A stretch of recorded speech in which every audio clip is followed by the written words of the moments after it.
देखिए, अभी तो घोषणा नहीं हुई है चुनाव।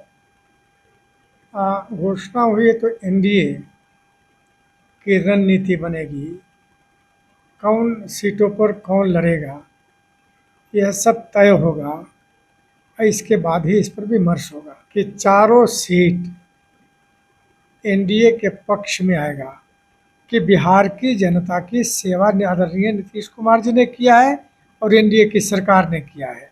सत्ता पक्ष के लोग जो सत्ता में है वो काम करना चाहता है, गाल बजाना नहीं जानता है, उनके जैसे। नमस्कार, मैं हूं फलक सिंह और आप देख रहे हैं आगाज एक्सप्रेस। इस वक्त मौजूद है हमारे साथ निहोरा यादव, जो कि जेडीयू प्रवक्ता है। उनसे जानते हैं आने वाले उपचुनाव जो होने वाली है 4 सीटों पर बिहार में, उस पर जेडीयू की क्या रणनीति है, क्या तैयारियां हैं। सर, क्या रणनीति, क्या तैयारियां देखिए, अभी तो घोषणा नहीं हुई है चुनाव। घोषणा हुई है तो एनडीए की रणनीति बनेगी। कौन सीटों पर कौन लड़ेगा, यह सब तय होगा। और इसके बाद ही इस पर विमर्श होगा। लेकिन एक बात जरूर कहूँगा कि चारों सीट एनडीए के पक्ष में आएगा। एनडीए का जीत होगा चारों सीटों पर। है। सर, हाल फिर कहीं रुपौली विधानसभा सीट जैसी तो नहीं हो जाएगी? देखिए, 243 पर तो हम नहीं जीत सकते हैं, जी। ना दावा करते हैं। लेकिन अधिकतर सीटों पर हम जीत का दावा करते हैं। इसीलिए भी दावा करते हैं कि बिहार की जनता की सेवा आदरणीय नीतीश कुमार जी ने किया है और एनडीए की सरकार ने किया है। तो इससे बड़ी बात क्या हो सकता है कि नीतीश कुमार ने बिहार को जिस प्रकार विकसित किया है, आगे बढ़ाया है, तो जनता भी इस बात को समझती है। सर, 16 तारीख से तेजस्वी यादव जी की यात्रा चालू हो रही है, इस पर क्या कहिएगा? स्वाभाविक है, बिहार को तो देखा नहीं उन्होंने। बिहार को न केवल मिट्टी देखा है, न दूसरी मिट्टी देखा है, न धान देखा है। तो देखना चाहिए, लेकिन अफसोस है कि सड़कों पर ही घूम के आएंगे, ग्रामीण इलाकों में नहीं जा रहे हैं। कार्यकर्ता दर्शन यात्रा शायद कर रहे हैं। पता नहीं, ये पहली बार इनका है कि कार्यकर्ता दर्शन यात्रा।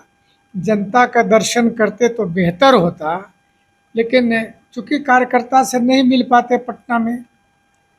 जो लोग शिकायत करते हैं, आरजेडी के लोगों से हमारी भी बात होती है, तो लोग कहते हैं कि तेजस्वी यादव से पटना में मिलना बहुत टफ काम है, मिलते ही नहीं है।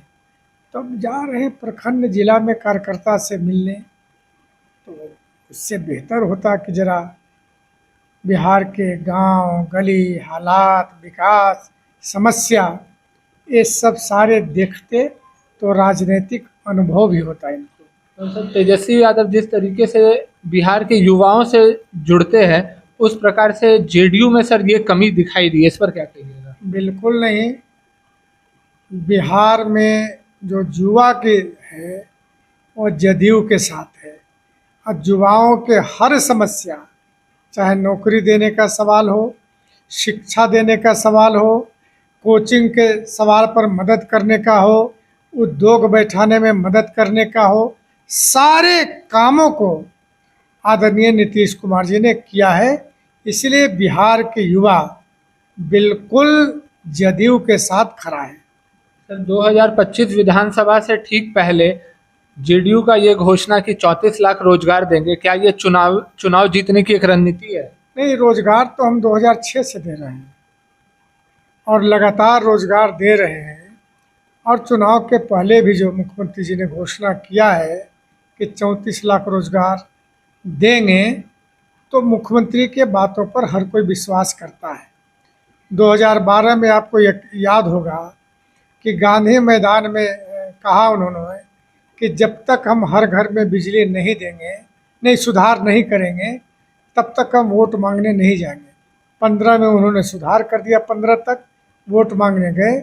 उसी तरह मुख्यमंत्री जी की एक है कि जो कहते हैं उसको पूरा करते हैं।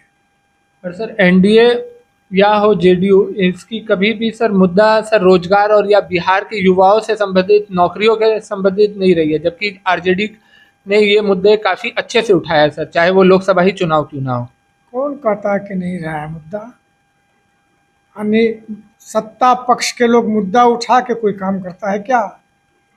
सत्ता पक्ष के लोग जो सत्ता में है वो काम करना चाहता है, गाल बजाना नहीं जानता है उनके जैसा। तो हमने 2006 से आदरणीय मुख्यमंत्री जी ने बिहार में नौजवानों को नौकरी देना शुरू किया है, जो लगातार आज भी कंटिन्यू है। सर, प्रशांत किशोर की जन स्वराज पार्टी के बारे में क्या कहिएगा? क्या कहेंगे उसके पार्टी के बारे में? उनकी पार्टी है। सर, उन्होंने घोषणा कर दी है कि अब वो आने वाले उपचुनाव में जन स्वराज के उम्मीदवार उतार रहे हैं। तो क्या फर्क पड़ता है? उतारे, मिलेगा प्रत्याशी था ना उनको, उतारे। जैसा कि आपने सुना, जेडीयू काफ़ी निश्चित है अपने आने वाले चुनावी रणनीति को लेकर के कि उपचुनाव वो जीत रही है। और जहां तक बात रही जन स्वराज पार्टी की, तो उन्हें भरोसा है कि जनता एक बार फिर से एनडीए का समर्थन में ही उतरेगी। धन्यवाद। आगे की खबरों के लिए देखते रहे आगाज़ एक्सप्रेस।